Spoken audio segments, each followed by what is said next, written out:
Okay, Assalamualaikum warahmatullahi wabarakatuh. Alhamdulillah wassalatu wassalamu ala Rasulillah wa ba'd. Terima kasih kepada pihak Nur Islam Academy, Datin dan semua yang lain. Apabila sebut tentang bunuh diri ni, dia sebenarnya bukan saja berkaitan dengan soal kita kerana tak ada kerja, ataupun soal kita sekarang ni ekonomi dan seumpamanya.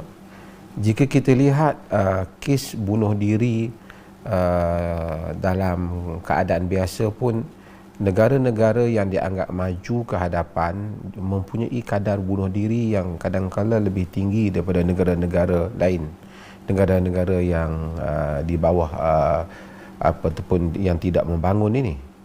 Kita tengok di Jepun umpamanya, antara kadar bunuh dirinya tinggi,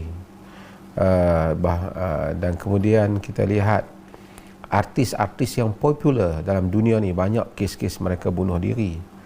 So bunuh diri ni bukan kaitan dengan ekonomi sahaja mata-mata,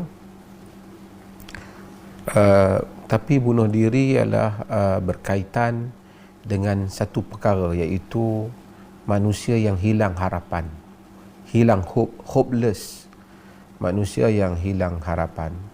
Sebab itu agama apabila dia datang, dia memberikan kepada kita harapan. Nas-nas agama, jika sebanyaknya yang kita baca, kita akan tengok bagaimana agama memberi ruang untuk, agama bukan sekadar menjanjikan sesuatu yang palsu, memberikan kepada kita tasawur ataupun worldview tentang dunia ini, tentang kehidupan ini, dan tentang apa yang seterusnya akan berlaku di dalam kehidupan. Manusia yang bunuh diri ialah manusia yang rasa bahawasanya dia dah tak ada harapan. Itu adalah penyelesaiannya, dan dia menyangka bahawasanya dengan dia membunuh diri itu, dia akan menyelesaikan masalahnya. Kerana dia lupa bahawasanya selepas kita keluar daripada kehidupan ini, ada kehidupan yang lain, yang belum tentu kehidupan yang lain itu lebih mudah daripada kehidupan yang kita hadapi sekarang. Tetapi sebab itu dalam banyak ayat dalam Al-Quran, Allah sering meringkaskan tentang rukun iman ini. Alladzina yu'minuna billahi wal yaumil akhir. Selalu Allah gabungkan dua, beriman dengan Allah dan hari kemudian. Dan agama sentiasa memberi kita ingatan dan remind kita bahawasanya dunia ini adalah sesuatu yang disebut sebagai al-ajilah. Al-ajilah. Man kana yuridul ajilata. Sesiapa yang nak kepada al-ajilah, benda yang segera. Segera dan singkat dunia ini. Apabila kita tahu dunia ini segera dan singkat, kita akan tahu bahawasanya ada kehidupan yang abadi. Al-baqiyatus salihat, perkara yang kekal. Dunia tidak pernah berlaku adil. Bukan Allah itu tidak adil, tapi manusia yang duduk di dalamnya tidak adil. Ramai orang yang tidak rajin, tapi lahir dalam keluarga yang kaya, dengan senang lenang mewarisi harta bapaknya. Dia hidup senang dibandingkan satu orang yang rajin, tapi lahir dalam keluarga yang miskin. Itu dunia. Ada orang yang baik telah diinayai dan dizalimi. Jika manusia itu fikirannya terhad kepada dunia ini semata-mata, dia akan melihat dunia ini dengan penuh kekecewaan. Dia akan melihat dunia ini dengan penuh perasaan marah, terutama bagi mereka yang rasa mereka ditindas. Ada orang dizalimi oleh suaminya, ada orang dizalimi oleh anak-anak, pemerintahnya, ada orang dizalimi oleh rakannya, kawannya, ditipu oleh pihak yang lain. Dia collect duit, dia himpun duit banyak, kemudian orang datang buat scam, dia ditipu dia, dan dia tak boleh ambil tindakan mahkamah. Kalau kehidupan berakhir dalam dunia, tentu kita akan kecewa. Tetapi oleh kerana agama memberitahu bahawasanya ini kehidupan yang sementara, semua yang berlaku di dalam dunia ini akan dibawa kepada hari akhirat. Dan akhirat itu terlalu besar untuk dibandingkan dengan dunia. Segala nikmat yang ada dalam dunia ini tidak ada apa-apa pun dibandingkan dengan keindahan kehidupan akhirat yang hakiki.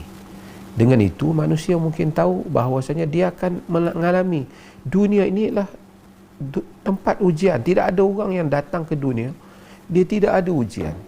Setengah orang menyangka bahawasanya apabila orang tu ada kedudukan dia tidak ada ujian. Berapa banyak artis yang makan pil bunuh diri, artis pop Korea yang begitu hebat, orang di bawahan bersorak begitu gembira mendengar hiburannya, terhibur kerana dia nyanyian dan gayanya. Lihat pada wajahnya kacak, lihat pada hartanya banyak, tapi dia membunuh diri kerana gagal untuk melihat kehidupan, gagal untuk melihat kehidupan. Sebab itu agama apabila menceritakan tentang musibah yang menimpa manusia, apabila Allah menyuruh manusia bersabar, apa Allah kata? Alladzina idza asabatuhum musibatun qalu inna lillahi wa inna ilaihi raji'un. Ulaika alaihim salawatun min rabbihim wa rahmah wa ulaika humul muhtadun. Orang-orang yang apabila ditimpakan kepada mereka musibah, mereka menyebut inna lillahi wa inna ilaihi raji'un. Ia bukan satu sebutan yang bila kena musibah, tapi ia satu reminder, ia satu peringatan kepada kita. Inna lillah, kita ini daripada Allah, wa inna ilaihi raji'un, dan kita kepadanya akan kembali. Maksudnya whatever yang menimpa kita, dia akan ada penamatnya. Penamatnya dengan kita sekurang-kurangnya at least kita balik kepada Allah. Dan apabila kita balik kepada Allah di atas musibah yang mengenal kita, Nabi SAW dalam hadis yang diriwayatkan oleh Imam Al-Bukhari, diriwayatkan Imam Muslim dan selainnya, Nabi kata, ma min musibatin yusibul muslima illa kaffarallahu biha anhu hatta syaukati yushakuha. Kata Nabi, tidak ada satu musibah yang menimpa satu orang Muslim melainkan Allah Subhanahu wa taala jadikan dengan musibah itu memadamkan dosanya, sehingga asyaukah yushakuha, sehingga duri yang dia terkena duri itu, duri kecil kena kaki kita, terasa sakit kita dengan duri itu. Allah Subhanahu wa taala menjadikan itu sebagai pengampunan dosa kepada kita. So kita tidak disuruh untuk mencari musibah, of course, tetapi ia remind kita bahawasanya musibah akan kena kepada kita, dan kita tetap tak ada satu kesakitan, penderitaan, keperitan dalam kehidupan ini, melainkan semua itu akan kita bawa kepada Allah, sama ada sebagai pahala kita, pengampun dosa kita, mengangkat darjat kita, kerana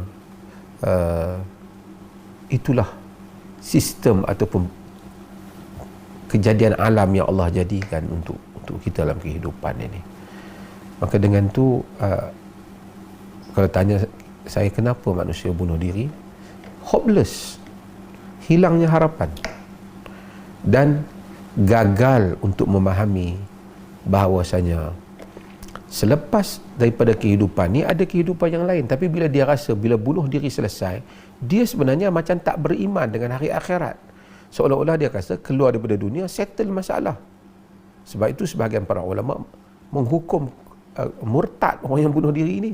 Sebab adakah dia percaya bila dia bunuh diri semuanya akan selesai?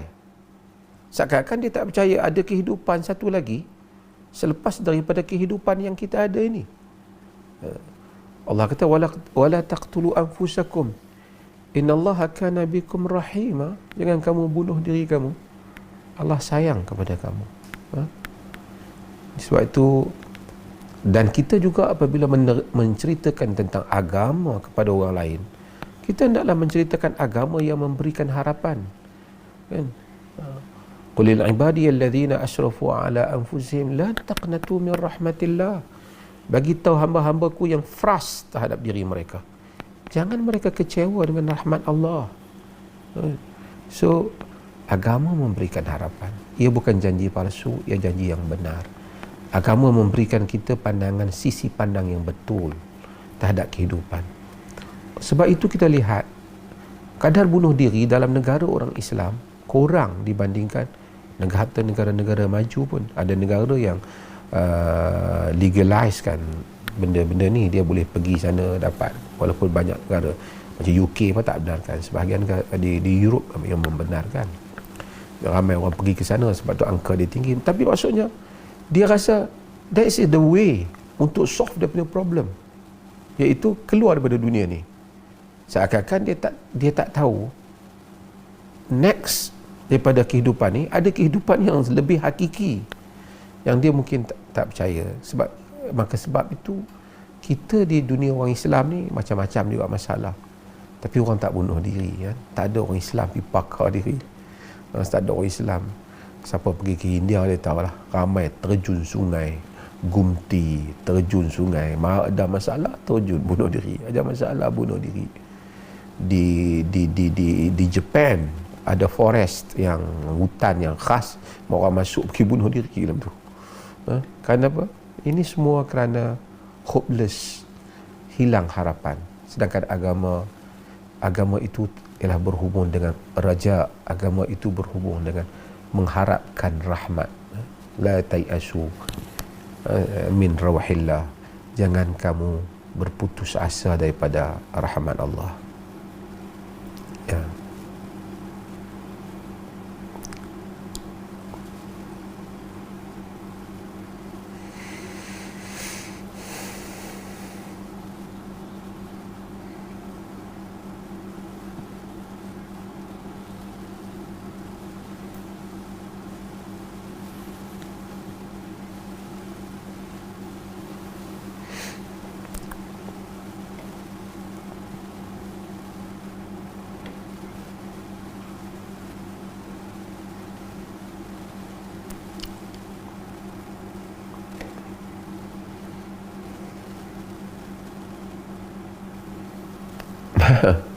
Dia apabila dia telah berubah statusnya daripada berkemampuan jadi tidak berkemampuan, ataupun dia memang ada lagi rumah yang elok tapi ditimpa musibah jaihah dipanggil, dalam keadaan dia menjadi lemah ataupun dia menjadi terkapar keupayaan ekonominya, artinya dia termasuk dalam golongan asnaf lah. Maksud status yang berubah bukan kerana dia dah tak berkemampuan untuk menguruskan kehidupan dia.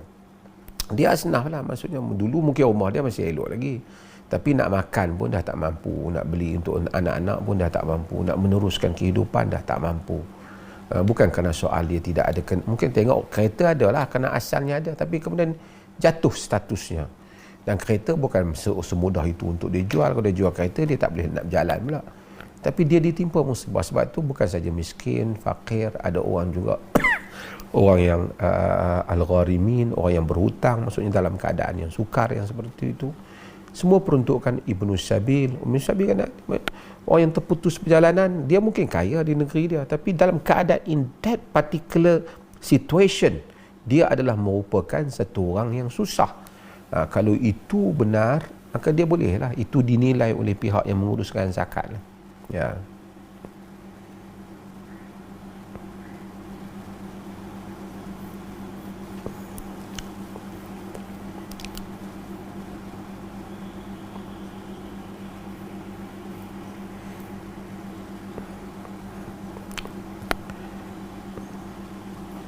Ni ada berapa orang bersama kita malam ni?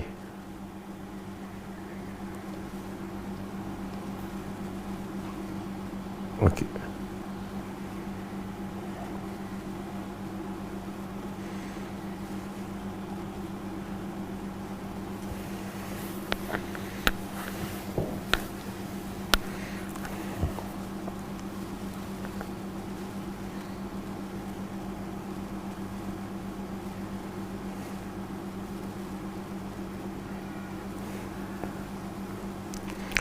Sama.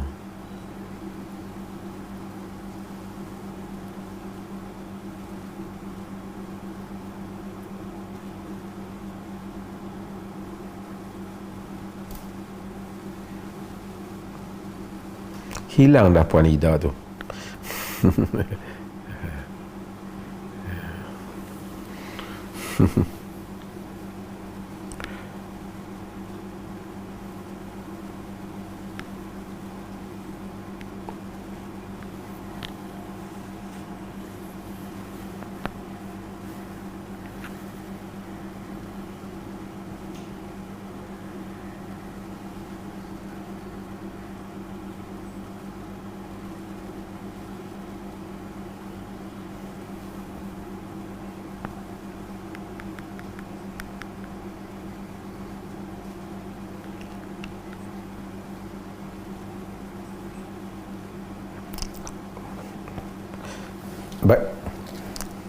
Macam mana nak bagi mereka sealiran dengan keadaan semasa? Apa maksud tu sealiran dengan?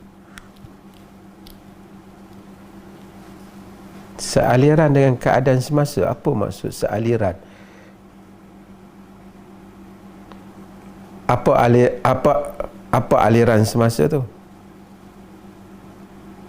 Aliran, saya rasa soalan dia tu memahami keadaan semasa kot. Sealiran tu apa aliran? Sealiran tu macam dia pergi accept one school of thoughts from yang ada dalam aliran ekonomi ke apa kan, free market ke apa kan.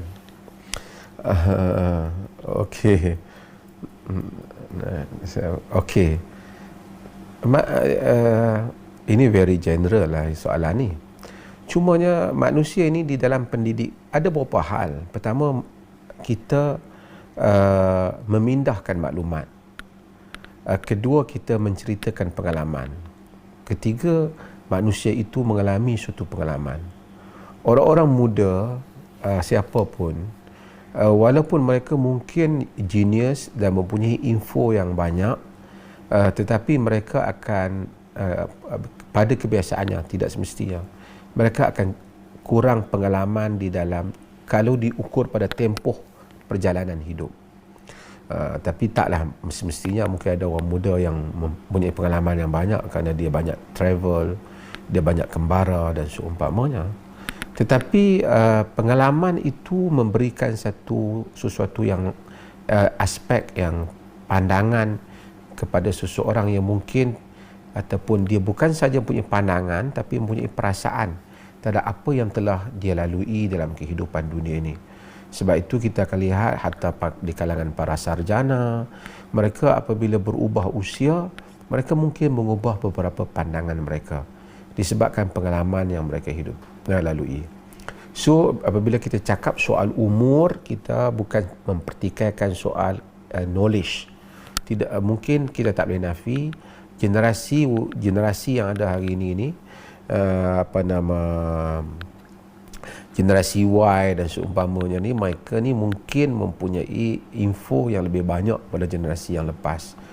Di dalam dunia mereka, tadi sebut sealiran dengan keadaan kan, di dalam dunia mereka yang baru, di dalam in their context ataupun di dalam keadaan situation yang kita hadapi hari ini.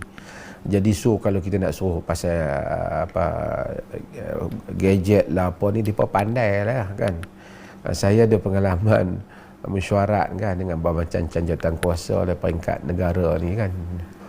Kadang-kadang mesyuarat dengan orang tua-tua kan, walaupun orang tua-tua ni dulu pegang jawatan hebat-hebat lah negara ni, peringkat berpangkat Tan Sri lah, pernah pegang jawatan-jawatan yang highest post dalam negara kita ni. Tapi bila mai dia nak online macam ni, suara tak boleh buka lah, apa pun tak boleh ni. Sebab apa? Dia unmute lah apa. Cucu kena main kat belakang tolong. Nampak cucu dia main cari-cari cucu. Sebab cucu dia lebih ada knowledge, more knowledgeable daripada dia. In that sense lah dalam benda-benda tu lah kan. So kita tak kata orang mereka tak sealiran dengan sekarang. Mereka mungkin lebih memahami keadaan sekarang lebih daripada tok nenek mereka yang masih hidup dan ada lagi kena masa begitu pantas berubah. Tetapi mereka mungkin kekurangan pengalaman satu hal di dalam berurusan bukan dengan soal peralatan yang tapi berurusan dengan manusia. So orang yang biasanya orang tua ni lebih banyak pengalaman dia berurusan dengan orang manusia, tu pun tak semua. Okey, saya nak fahamkan itu dulu supaya kita tak melihat orang muda ni, orang muda bukan dia tahu apa, not necessarily, jangan, belum tentu dia tak tahu apa, tapi dia mungkin kekurangan di sudut pengalaman bersosial, itu mungkin. Itu juga lacking yang besar pada generasi sekarang, kerana mereka banyak dengan device semua ni, mereka tak jumpa manusia in person. Mereka banyak tengok muka macam saya tengok kot ni lah, saya tengok datil lah, apa semua ni, apa semua participants saya tengok tu, tapi tak, I cannot see their face. So even if I can see their face from this device yang ada depan saya ni, tapi the feeling is different kalau saya duduk di depan mereka. Ini satu hal. Bila kita faham keadaan ini, maka kita faham bahawasanya kita orang tua jangan underestimate pengetahuan budak-budak kita, tapi kita kena tahu bahawasanya kita mungkin boleh cerita kat mereka pengalaman hidup. Tapi itu pun tidak semestinya kita lebih kuat iman daripada mereka, kan? Kita selalu kata orang, budak-budak muda ni depa belum tentu depa ni lemah iman. Kadang saya tengok banyak budak-budak muda yang more religious dan more pious lebih daripada orang tua-tua, dan kemudian lebih banyak pengetahuan pun. Orang tua-tua tu fanatik dengan satu mazhab tu, tak boleh nak keluar dah duk. Budak-budak muda dah baca banyak mazhab dah. Dia duk habang tak boleh, dia duk konservatif itu lah. Tak boleh lah kami mengaji banyak ni lah. Tapi budak-budak muda dah dapat. So kita jangan anggap underestimate budak-budak muda yang selalu masalah. Orang tua-tua banyak masalah juga. Tetapi pendidikan ialah soal adanya murabbi, adanya orang yang mendidik, adanya silibus yang betul, adanya manhaj, adanya sukatan yang betul. Yang ketiga ialah adanya environment yang betul. Ramai orang ni kadang-kadang budak-budak ni dia bagus tapi dia tidak ada environment. Environment yang membentuk iman benda yang membentuk kepribadian. Jadi mungkin guru juga tidak ada. Guru bukan saja memindahkan maklumat, bukan transfer knowledge, tapi guru adalah juga memindahkan sikap, memindahkan akhlak, memindahkan pengalaman. Sebab itu saya rasa ini yang penting. Mereka perlukan guru, ibu bapa patutnya dia jadi guru yang baik, kan? Mereka perlukan konten pendidikan yang betul, dan mereka perlu duduk dalam environment yang betul. Jadi salah satunya, kalau mereka tak ada environment, kita kena cari regu, kena cari kawan yang betul lah, kan? Almar'u ala dini khalili, manusia di atas agama sahabatnya. Jadi kita kena cari, tengok siapa yang kita berkawan. Kita juga sama. Dan orang tua-tua punya merepek lagi banyak budak-budak muda. Negara ni dia jadi serabut ni sebab orang tua-tua yang duk merepek, bukan budak-budak sangat, kan? Ya.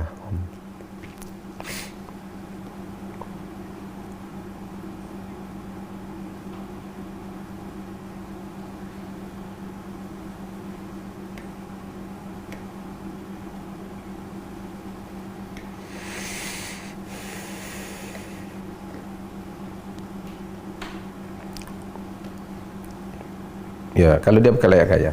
Ya.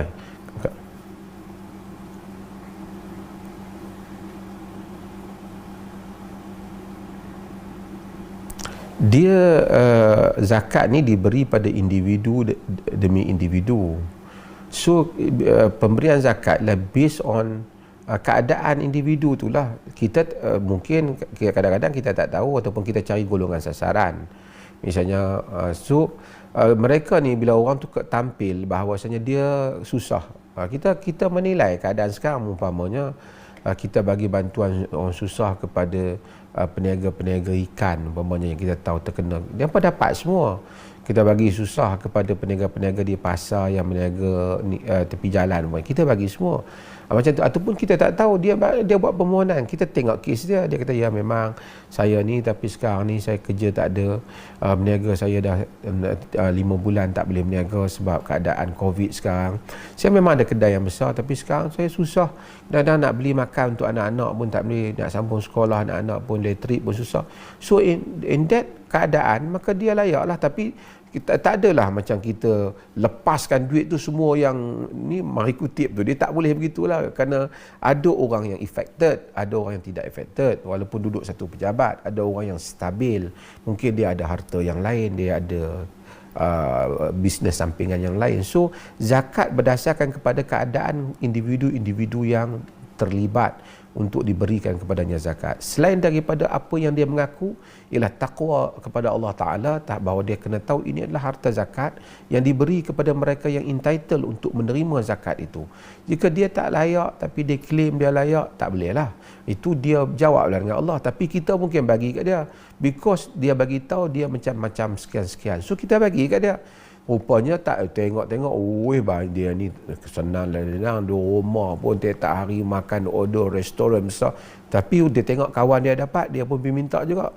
Mungkin pihak zakat ada tersilap, tapi pihak zakat tak bersalah, kerana pihak zakat based on apa yang dia bagi tahulah.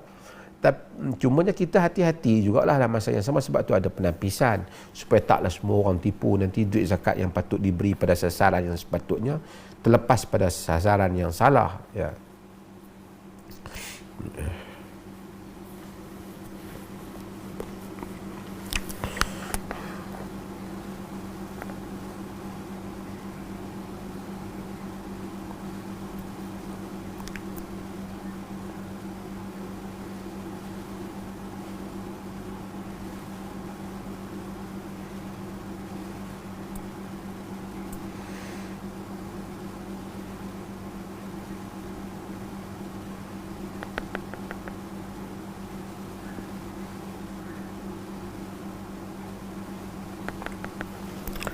Yang pertamanya ialah semua pihak, pertama pemerintah dan rakyat akan bertanggungjawab di hadapan Allah Subhanahu Wa Taala terhadap apa yang mereka lakukan. Itu dulu. Kita tak kata di akhirat besok rakyatnya Allah tanya rakyat je, Allah tanya pemerintah. Bahkan Allah akan tanya pemerintah jauh lebih banyak tanggungjawabnya dibandingkan rakyat. Mungkin di atas apa yang kaitan di bawah tanggungannya pemerintah sebanyak rakyat yang ada di bawahnya. Sebab itu para ulama-ulama salaf dahulu, apabila mereka nak menyedarkan para pemerintah, kadang-kadang mereka pergi ke masa musim haji, minta naik atas Bukit Safa, cuba kau tengok sebanyak orang yang ada, kau lihatlah sebanyak itu dan berkali-kali ganda tanggungjawab engkau di hadapan Tuhanmu nanti. Maksudnya pemerintah bertanggungjawab kepada rakyat, tapi rakyat juga ada tanggungjawab dia di dalam urusan pentadbiran, bahawasanya apa yang dia sebut, apa yang dia ulas, hendaklah tidak menyanggahi tata cara dan adab di dalam hubungan antara rakyat dan pemerintah. Pemerintah boleh dikritik, tetapi dalam masa yang sama dia tak bolehlah dibohongi benda yang dia tidak buat, kita kata dia buat. Alal mar'i muslim as-sam' wa ta'ah ma lam yu'mar bi ma'siyatin, fa idza umira bi ma'siyatin fala sam'a wala ta'ah. Di atas setiap individu muslim wajib dengar dan taat selagi mana dia tidak menyuruh kepada maksiat. Bila dia menyuruh pada maksiat, tidak ada dengar dan taat. Itu basic umum. Jadi pemerintah kalau suruh kita dalam benda maksiat, kita tidak dengar dan kita tidak ada taat. Tapi kalau tidak maksiat, kita dengar dan kita taat. Vaksin dan seumpamanya, jadi tidak maksiat, kita dengar dan kita taat. Walaupun mungkin kita tak bersetuju ke apa, tapi kita dengar dan kita taat. Okey, bila kita tahu hal itu, kita kena tahu juga manusia bertindak berdasarkan suasana dia. Sebab tu kita sekarang orang satu tempoh yang lama, tapi kita bayangkanlah kan, ujian Allah pada kita ni, kita berada dah 2 tahun lebih di dalam keadaan kawalan pandemik yang sedang berlaku ni. Kita berasa tertekan, nak keluar rumah tak boleh. Bukan kita tak gembira dengan hal ini. Kita terima ujian Allah, tapi bukan kita nak hal ini. Kita minta Allah keluarkan kita pada hal ini. Cumanya saya nak sebut ialah, bayangkan rakyat yang 10 tahun, 15 tahun, anak-anak Palestin yang duduk di kem pelarian. Bayangkan mereka yang duduk di negara-negara yang berperang, yang mana mereka duduk di kamp di situ tidak pernah tengok tandas yang elok pun. Hidup di kamp, hujan, panas, sejuk, sebelah menyembelah. Kita sekurang-kurangnya duduk juga ada harapan, boleh juga COD hantar makan lah apa, kita order. Tapi mereka itu tidak ada harapan apa, makan apa yang ada. Ujian Allah Subhanahu Wa Taala pada kita, walaupun mungkin ialah berat, kita bukanlah kata nak ujian ini, tetapi secara perbandingan apa yang dihadapi oleh orang lain, rakyat Muslim Syria, rakyat Palestin, apa yang dihadapi di Iraq, apa yang dihadapi oleh orang-orang di di Myanmar, mereka jauh lebih dahsyat daripada apa yang berlaku pada kita. Siapa pun yang pernah pergi ke kem-kem pelarian, dia akan tengok kan, nak main bola sebiji pun susah kan. Anak tu lahir juga, anak tu nak duduk di mana. Tapi kita ni dalam keadaan seperti ini, bukan kita minta keadaan ini, tapi janganlah kita menganggap bahawa tidak adanya rahmat Allah jauh lebih besar, keadaan kita ni lebih baik daripada keadaan yang lain. Tapi biasalah, kerana kita rakyat yang biasa dengan senang, kita hadapi keadaan ini, akhirnya kita fatigue, kita letih. Bukan saja pandemik itu, kita letih kerana kita biasa hidup senang. Kemudian kita tak boleh keluar daripada rumah kita tak boleh nak bersosial, tak boleh nak pergi kenduri, kadang-kadang tak boleh nak pergi ni, tak boleh nak makan di restoran, nak makan di kedai. Depa tu tak boleh makan langsung, kita ni tak boleh makan. So kita rasa, oh ini tertekan kita ni. Maka rakyat marah. Soal ekonomi juga rakyat marah. Rakyat marah. Bila rakyat marah, ada dua hal lah. Satu, mungkin dia marah tu emosi saja, kerana dia tak tahu nak ni, dia cari siapa sajalah. Kalau nak kata orang politik, saya tengok semua orang politik perangai yang sama lah. Kerajaan berbangkang, dia hanya fikir dia je. Hak satu fikir nak tahan kuasa, hak satu fikir nak rampas kuasa. So dia create a lot. Yang ini berjanji kalau saya dapat dalam masa 20 jam saya akan boleh buat selesai masalah.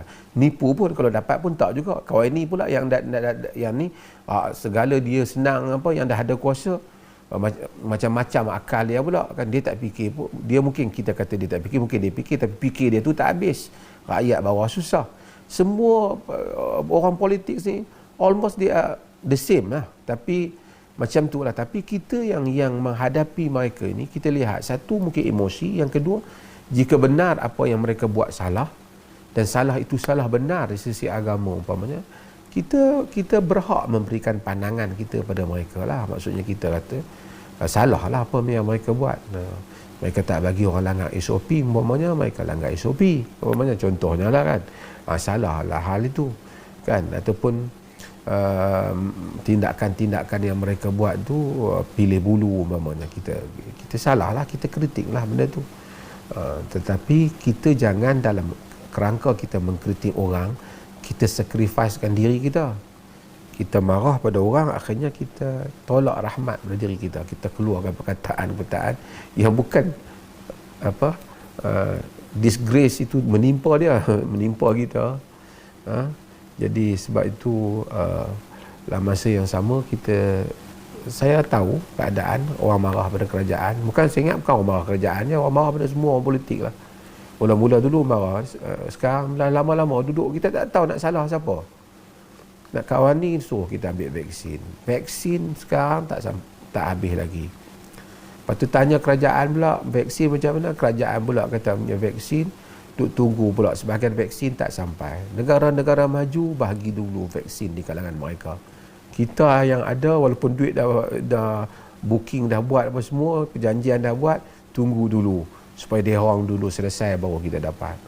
Dalam vaksin nak datang, mari varian baru pula. Oh, so many masalah yang ada kan.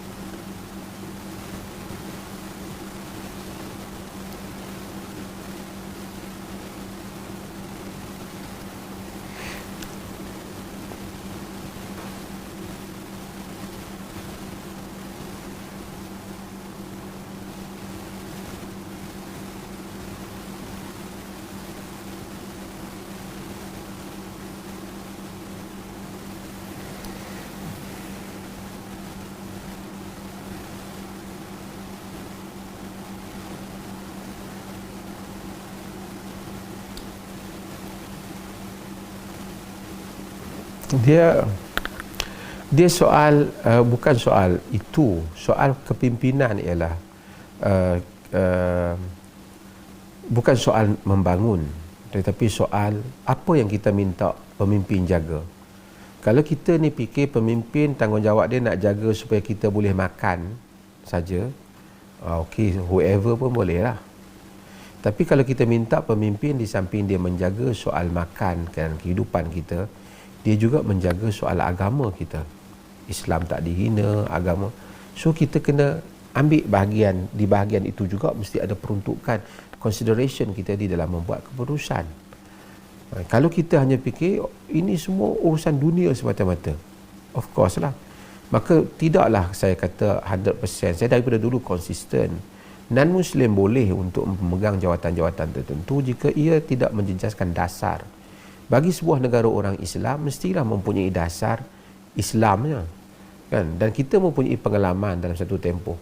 Apabila kita tanya Singapura of course lah majoriti rakyat dia siapa, dan kemudian kita kena tanya juga masyarakat Muslim dia jadi macam mana kat sana, kan? So kita kena tanya, jangan kita tengok bangunan dia yang tinggi itu aja.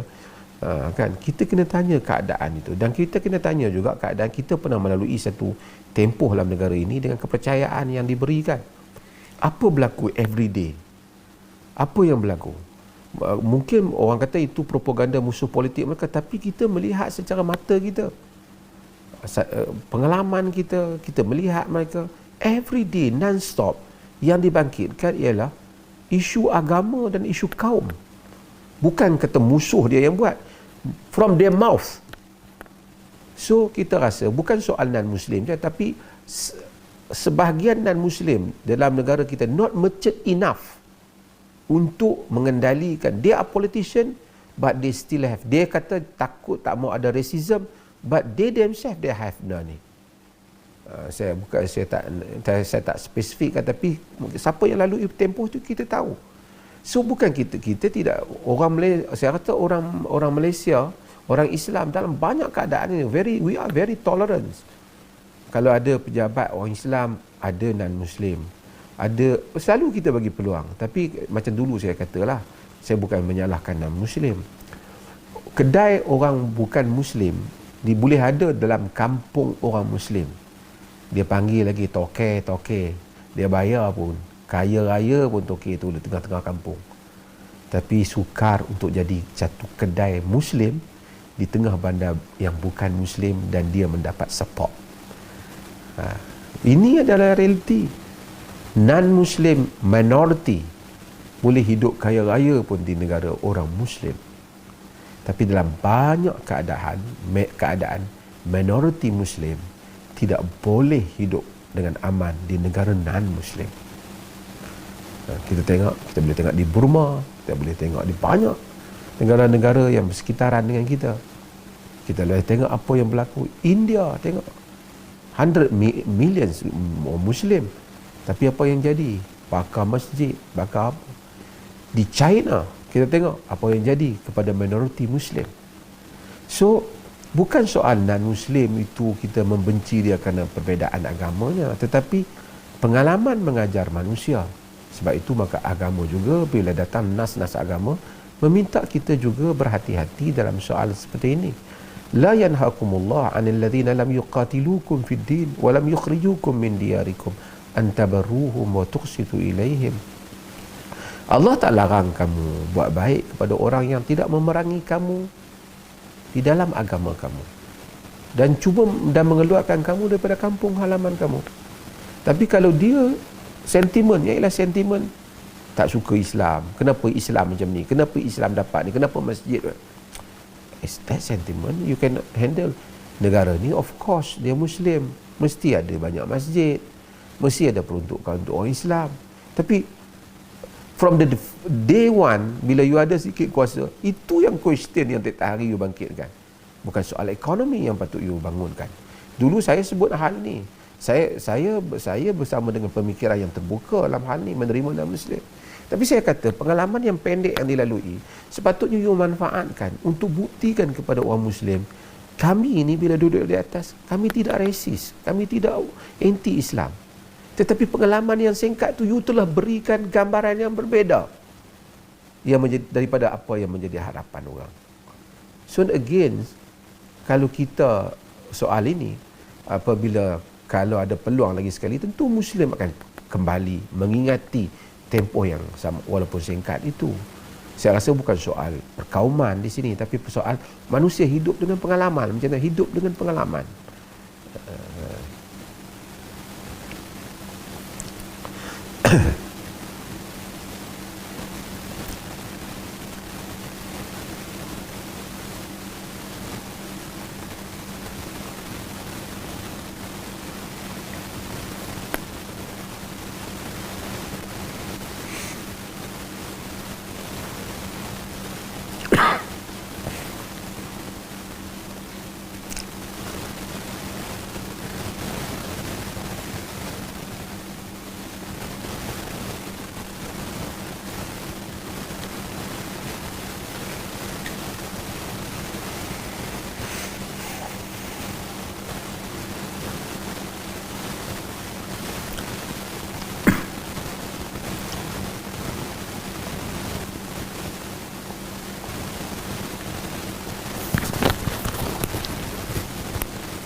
Terima kasih. Dia sebenarnya cerita abai baby, cerita buat tak betul kat anak. Sebenarnya bukan musim PKP lah. Sebelum musim PKP pun banyak kes ni. Pukul bini, tak nanti PKP lah. Cuma saya tahulah, apabila semua duduk suatu dalam rumah, tak boleh nak keluar, aktiviti tak ada, dia ada beberapa hal. Pertama, saya nak cerita sikap. Memanglah tertekan, tengok muka suami, tengok muka isteri mula-mula. Mungkin kalau isteri tu ada cara dia mungkin melayan suami dia, inilah peluang. Biasanya jarang suami duduk di rumah nak layan. Okey, mungkin akan ada sikit lah dia ruang. Suami pun dia tahu bila duduk keadaan begini, bahasa nak kena jaga, isteri pun nak kena jaga bahasa. Okey, kalau dia ada kesedaran yang seperti itu. Satu lagi, mungkin mereka akan berfikir kita kena buat sesuatu yang menjadi aktiviti.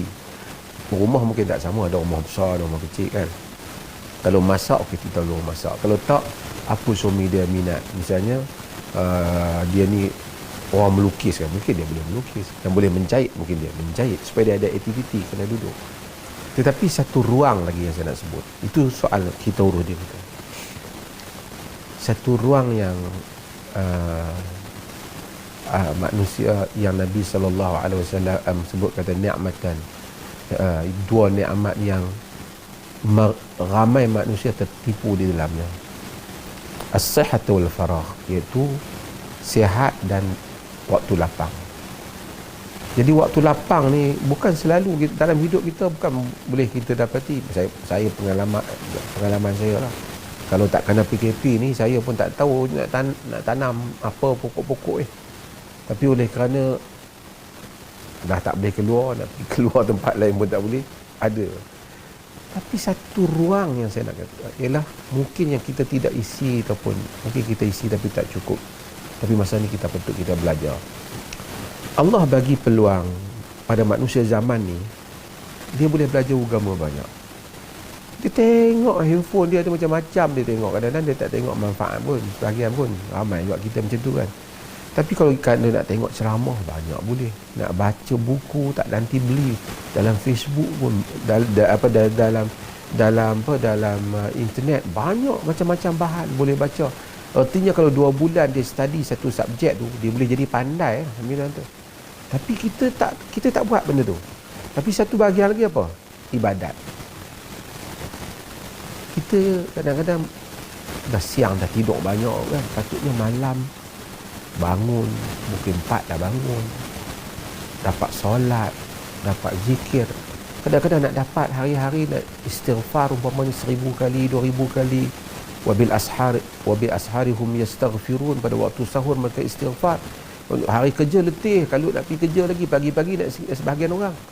Ini boleh bangun pagi tak pergi kerja, artinya boleh solat daripada pukul 4, pukul 3, istighfar tak sejam.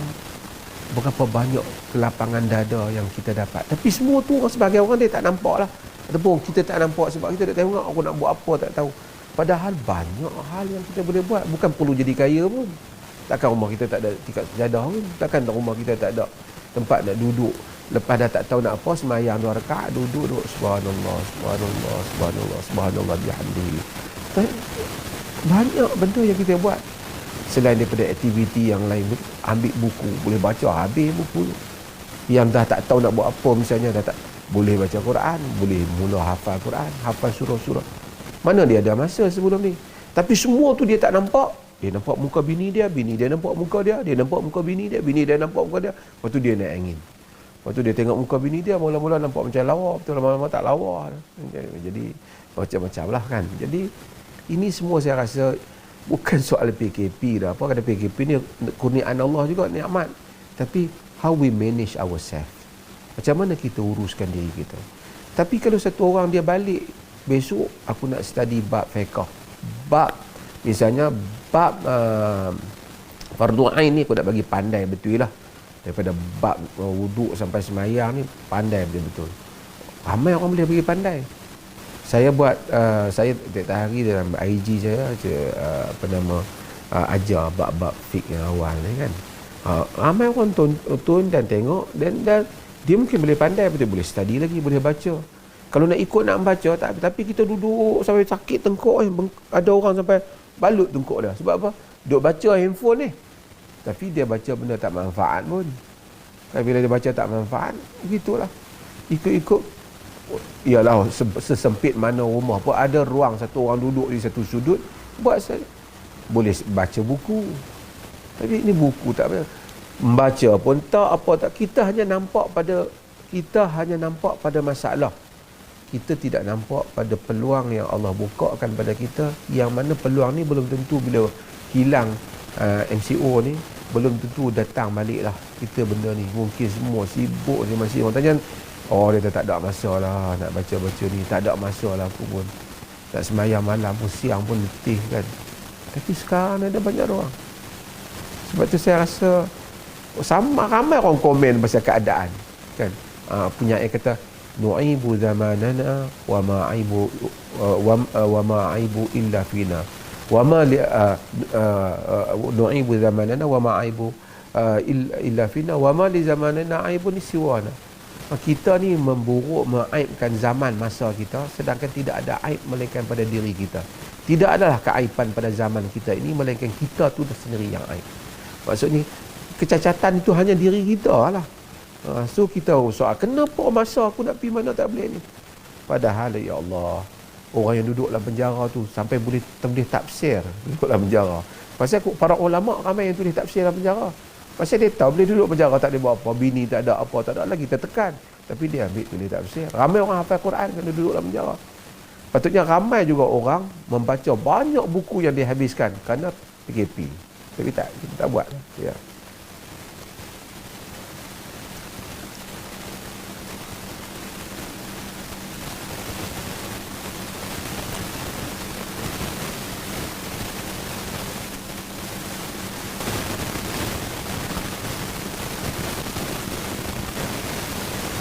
Ketika ini itu merujuk pada apa?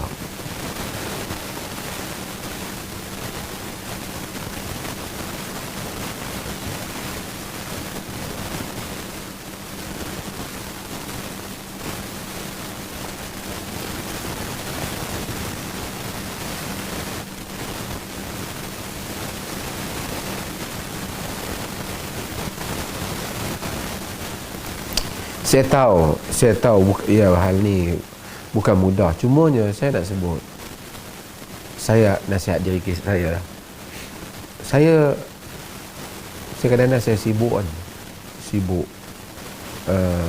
Walaupun ya alhamdulillah kehidupan ada, tapi sibuk pergi sana, pergi sini. Orang kata balik rumah ni tukar bed orang dah tukar bed nanti tempat lain pula. Kadang-kadang bila saya duduk dalam kenderaan, saya berfikir mana masa saya untuk apa yang saya duk ajak kat orang ni, patut saya ajak kat anak-anak saya kan.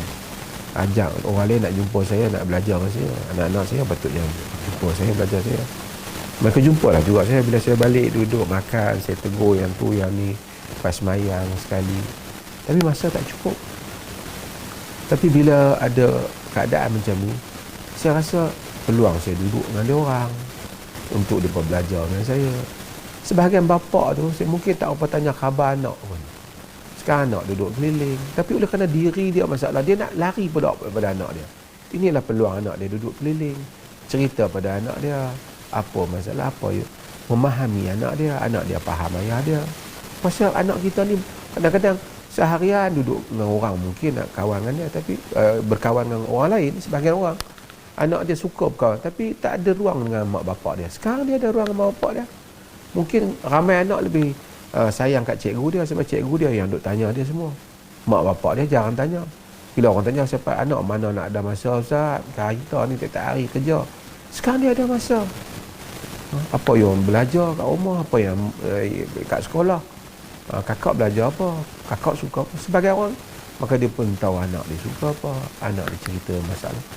Dia tapi ruang ini dia tak ambil kerana dia rasa itu bukan kebiasaan dia. Kebiasaan kita bukan yang ni. Kebiasaan kita semua keluar. Semasa dia duduk keluar tu, dia mengadu, dia tak ada masa dengan family. Semasa dia ada masa dengan family, dia kata sampai bila nak duduk tengok muka anak dengan bini je ni. Kan ini pun saya rasa, tu saya kata nu'ibu zamanana wa ma'aibu illa fina wa ma li zamanina aibun siwana. Penyair kata kita menganggap aib pada masa kita, saya tanya masa ini kan, tidaklah ada keaiban itu pada masa, melainkan wa ma'aibu illa fina, tidaklah ada keaiban melainkan kita saja, kita yang aib tu.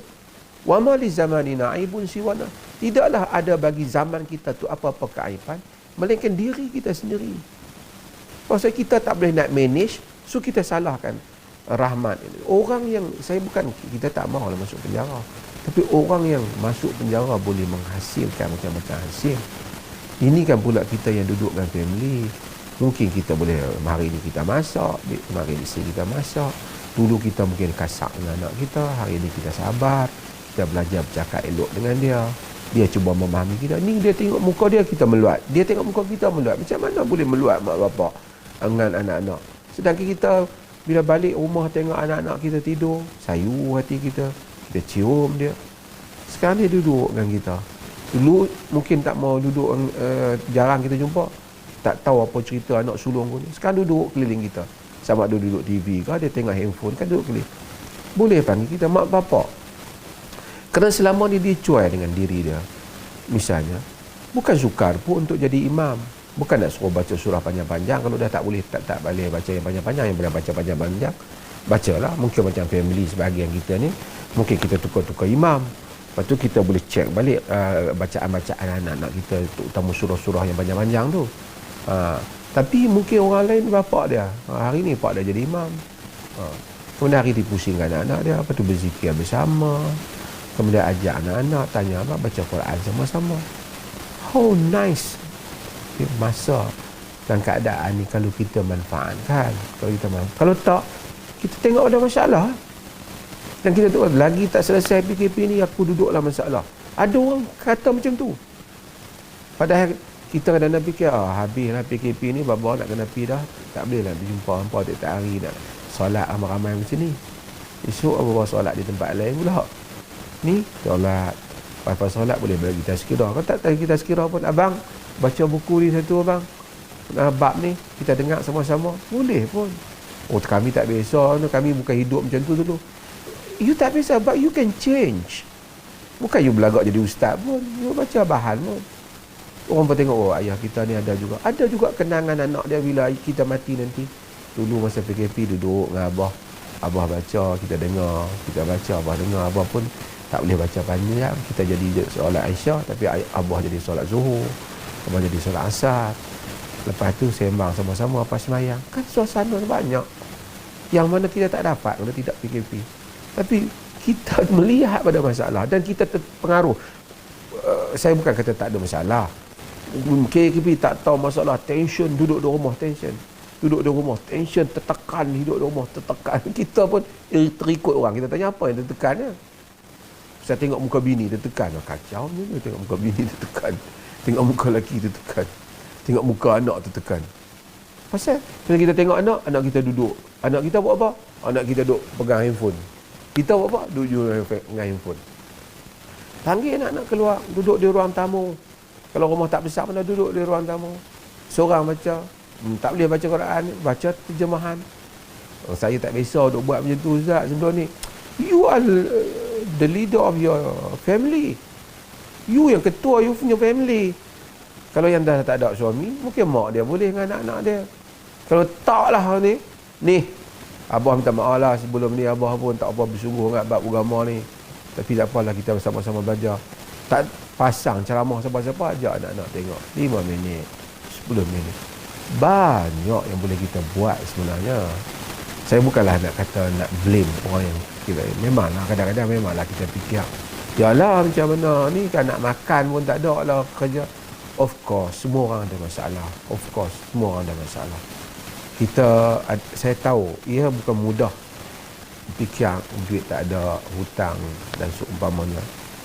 Tapi apa yang kita ada dalam keadaan sekarang? Takkah kita boleh kata anak-anak semua, mana kita doa supaya Allah beri rezeki kepada kita. Kita lost iman kita. Sehingga kita nak angkat tangan, ya Allah, keluarkanlah aku dalam pada keadaan ini. Berikan pada aku rezeki. Sehingga kita sebut beri pada rezeki pun kita macam tak yakin Allah nak beri rezeki kepada kita. Hanya kerana salah faham kita tentang kudrat Allah. Kalau sekiranya berniaga kita tu tak dibuka, tidaklah ada rezeki kepada kita. Itu yang cuba syaitan fahamkan kepada kita. Asy-syaitanu ya'idukumul faqr. Syaitan menjanjikan kepada kamu kefakiran. Sedangkan rezeki Allah boleh datang dengan jalan yang sangka dan tak disangka. Berapa ramai dalam PKP ni dia buat macam-macam, dia ada bisnes baru yang sebelum ni dia tak ada. Maksudnya rezeki Allah.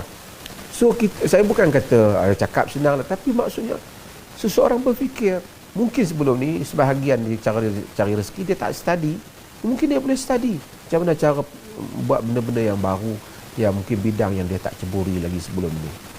Saya rasa bukanlah kata tak ada masalah, of course ada masalah, tapi nak kata dah tak ada jalan keluar, bahkan banyak jalan kebaikan di sebalik apa yang berlaku, banyak hikmah dan kita fikirkan. Ya.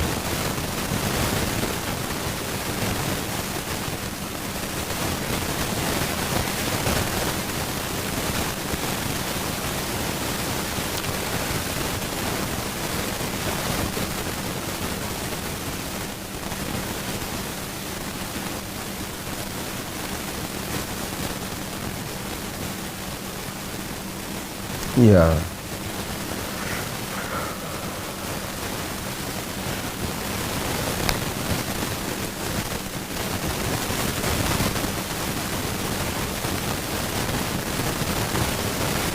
Saya bagi dia orang tanya. Mungkin dia orang tanya.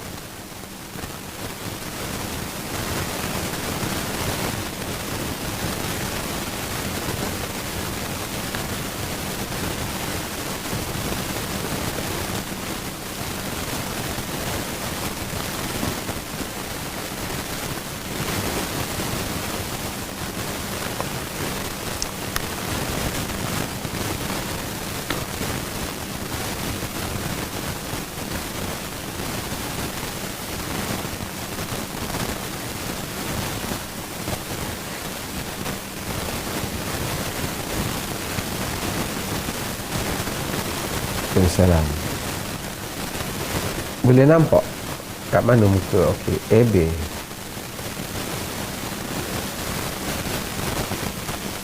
Okey.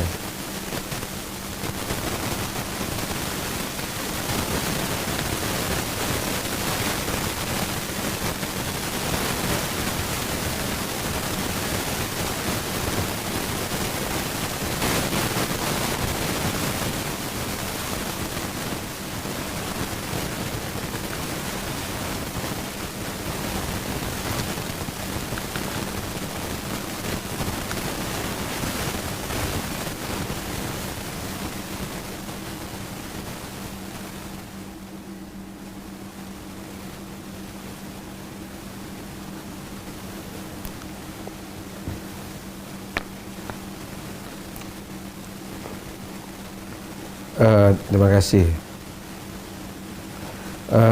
Manusia ni macam itulah. Sebelum saya nak cerita tentang tu, Allah Subhanahu Wa Taala kata insan insan ni la ya'smul insan min du'a ila khair wa idza massahu syarr fa ya'usul qanut.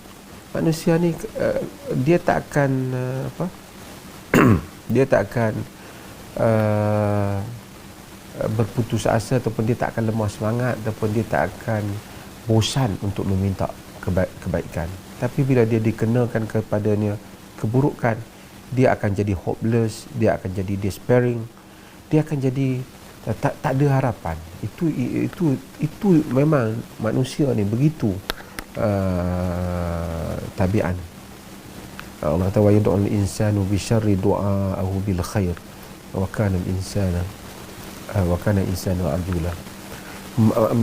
Insan ni doa tentang keburukan kerana dia gopoh. Jadi kalau kita tanya, sebelum saya nak cerita dulu sebelum nasihat, kenapa dia takut dengan masalah yang dia hadapi? Kan? Misalnya kenapa dia takut? Misalnya katakanlah aku tertekan, orang duk minta macam-macam kat aku kan. Okey, apa yang kau tu boleh buat? Nanti dia cari aku, marah aku. Tapi apa yang lebih dahsyat daripada apa yang berlaku pada manusia daripada kematian? Manusia membuat macam-macam kerana nak mengelakkan daripada dia manusia, artinya dia terhapus dalam kehidupan. Sebab tu dia pakai pakaian, dia makan ubat untuk dia sihat. Dia mengelakkan daripada pembalahan untuk mengelakkan dia cedera. Tiba-tiba dia ambil decision nak pergi bunuh diri dia. Yang itulah ending kepada apa yang selama ni dia takut. Kenapa syaitan bawa dia terus kepada ending tu? Kan? Kalau kita fikir, kenapa? Selama ni katakanlah dia takut orang cari dia kerana dia hutang banyak. Okey. Habis kalau dia orang cari dia, orang kata marah, "Mana hutang saya?" Okey, dia tertekan. Habis kalau dia tertekan, adakah lebih buruk daripada dia mati?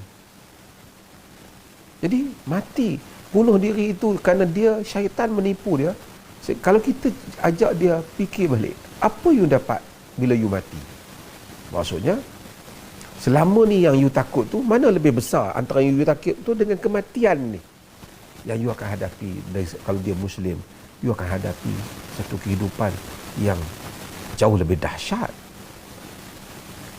Jauh lebih dahsyat. Kerana tanya dia, apa yang kau dapat bila you gantung diri dia? Kerana dia mungkin, bila manusia dipenuhi dengan hopeless, dia gagal untuk berfikir the consequences of dia punya tindakan. Macam orang marah, bila dia marah, dia pecahkan itu. Padahal bukan dia tak tahu. Kalau dia pecahkan tu, nanti dia juga yang tanggung. Tapi dia rasa puas ketika itu. Sama dengan orang hopeless. Bila dia tidak ada tempat rahmat Allah lagi dalam diri dia yang dia cari, maka dia rasa dia buatlah apa, dia bunuh diri dia. Sedangkan dia, kalau dia tanya dia balik dengan apa yang dia belajar dan dia yakin, dia pun mungkin tahu lepas mati ni dia jumpa Allah, lagi banyak benda yang dia akan nak kena jawab.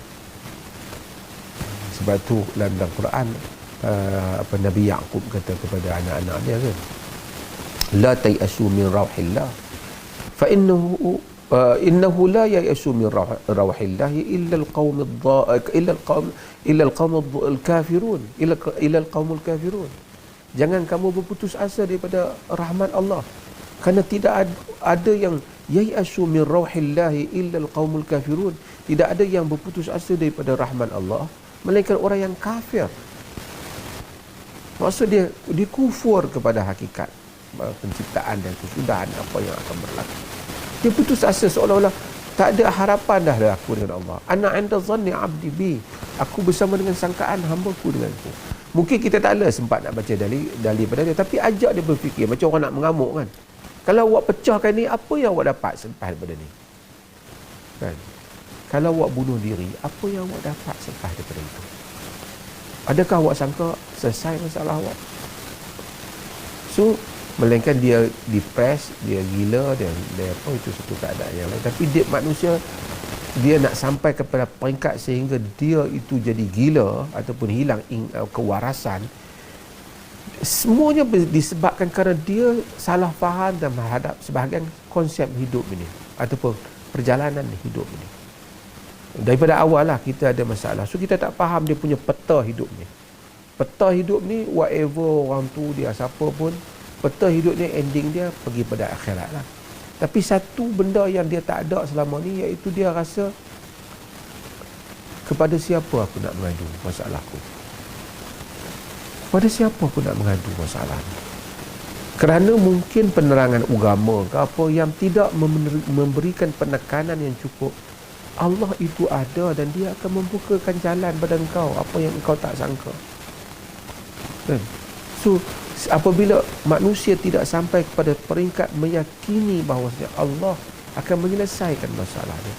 Kena tanya dia, berapa ramai orang yang berhutang? Berapa orang yang ada masalah tekanan? Mereka masih hidup dan kemudian mereka bangun.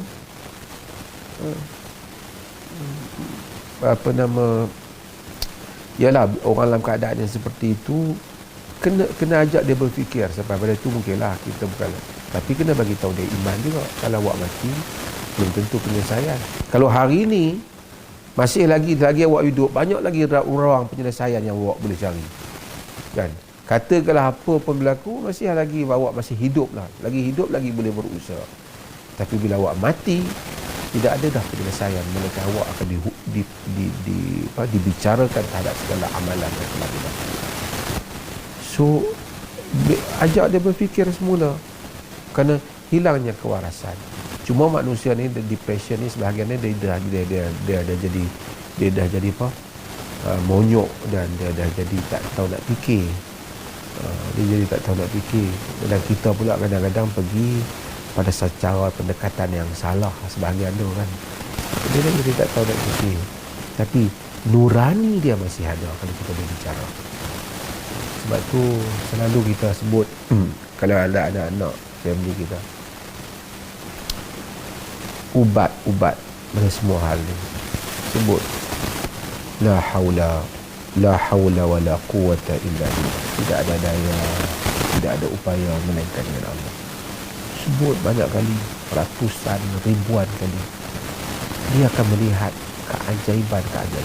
Please, you give yourself seminggu, sebut, you istighfar, you akan melihat keajaiban yang luar biasa yang dia mungkin tidak pernah jangka dalam hidupnya. Ya.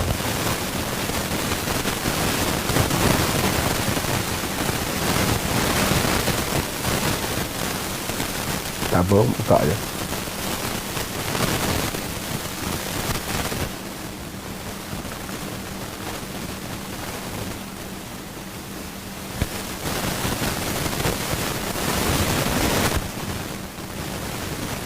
Assalamualaikum. Ya, selamat Wan K.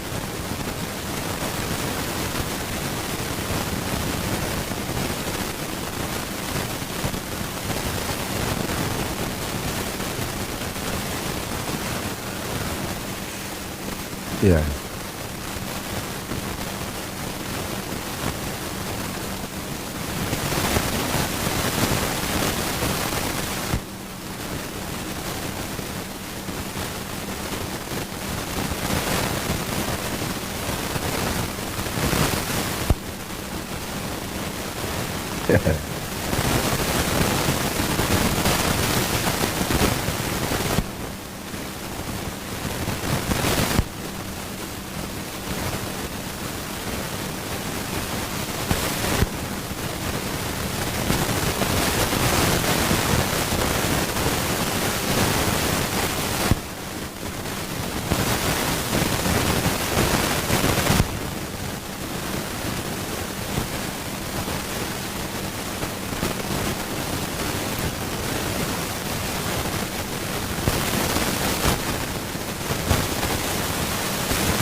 Ya.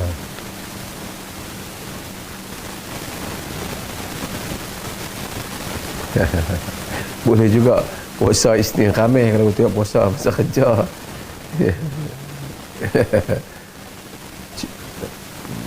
Ya.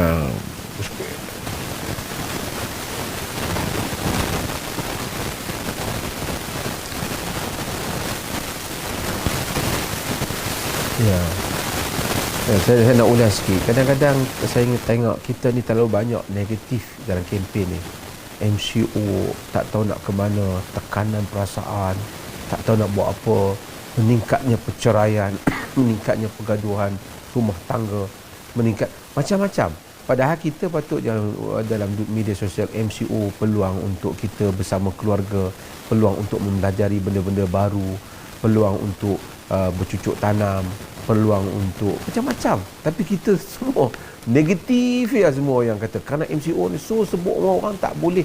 Aku kerana MCO ini telah berjaya menanam pokok ni, belajar menanam pokok ni di dalam, tak iyalah, bukan semua orang ada laman luas rumah dia, tak apa, dalam pasu rumah ke pokok, semua orang berlumba-lumba menunjukkan apa yang dia dapat buat di masa MCO. Tapi adalah juga, tapi kebanyakan orang duk posting je nak cerita penderitaan MCO. Ya, itu je artinya we are living within negatif punya aura keliling kita ni. Dan lepas tu kita pula sebenarnya bukan nak kata ramai juga yang kita ni duk tengok handphone tu je. Lepas tu kita terpengaruh lah dengan apa yang orang kata. Padahal kalau kita letak handphone pun seminggu ataupun sehari dua hari kita tengok keliling rumah kita, duk cakap MCO apa semua, rumah dia cuba sapu rumah bagi bersih, kilatkan ni apa, cuci cawan-cawan, atur balik almari tu, atur balik benda yang selerak tu. Ni kita pergi rumah MCO, tapi lepas MCO rumah duk kotor macam tu juga, tak tersusun macam tu kan. Satu tahun dia tak ada masa, kalau masa kerja tak ada masa. Ni masa ada masa tu buatlah. Tak buat pun. Jadi saya rasa minta maaf lah, orang ni sama-sama kalau Muslim ni kan, kita kata, saya sebut benda ni. Sebenarnya tabiat masalah kita ni balok, orang kata penyegan, pemalas. Di atas pemalas kita tu datanglah segala masalah-masalah yang lain. Pemalas tu yang menyebabkan kita malas fikir. Kita malas fikir tu, kalau aku tak boleh pergi kerja, tak adalah benda yang aku boleh buat dalam dunia ni, melainkan aku ni hidup dengan kekecewaan je lah. Itu yang kita fikir. Padahal banyak lagi. Mungkin aku boleh belajar benda ni, mungkin aku boleh tanam benda ni, mungkin aku boleh kemaskan rumah aku. Tak apalah, hutang lah. Kedai tak buka lah. Takkan kedai tak buka kita duduk senyap, duduk monyok dalam sudut tu. Mungkin aku boleh solat lagi, boleh aku semayang. Banyak positif yang ada, tapi kita semuanya negatif. Terima kasih, saya remind diri saya lah, ya Allah juga, dunia ni adalah tempat ujian dan kita akan lalui berbagai-bagai fasa. Walaupun pandemik ni adalah sesuatu yang kita tak gembira di satu sudut, kita tak sukalah manusia mati dan manusia hilang kerja. Kita berusaha, Allah pun tak suruh kita duduk dalam keadaan susah. Tetapi kita satu hal pertama, kita jangan hilang rasa syukur kita melihat keadaan kita dibandingkan keadaan orang lain yang duduk dalam keadaan terperangkap dalam pelarian, perangkap yang jauh lebih dahsyat daripada kita, tak dibandingkan dunia kita. Kemudian bagi setiap keadaan itu, manusia kena takayuf, manusia kena berfikir bagaimana untuk hidup dalam konteks itu. Dan kadang kalau orang biasa hidup dalam keadaan A, oleh kerana dia pergi dalam keadaan B, dia jangan fikir aku tak boleh hidup kerana aku hidup, alam aku adalah A. Dia kena belajar untuk hidup. Harta dan keupayaan untuk manusia ini berjaya dalam hidup dia, keupayaan untuk dia merubah diri dia apabila menghadapi suasana yang baru. Jadi mudah-mudahan kita manfaat daripada hal ini. Ambil PKP ini dari segi kelemahan, dari segi kesusahan yang ada, ambil juga ruang untuk kita belajar, meningkatkan ibadat, untuk kita belajar benda baru, untuk kita mewujudkan manfaat untuk kita. Slogan agama, hidup memberi manfaat, kan? Yanfa'un nas, memberi manfaat kepada manusia. InsyaAllah, mudah-mudahan terima kasih.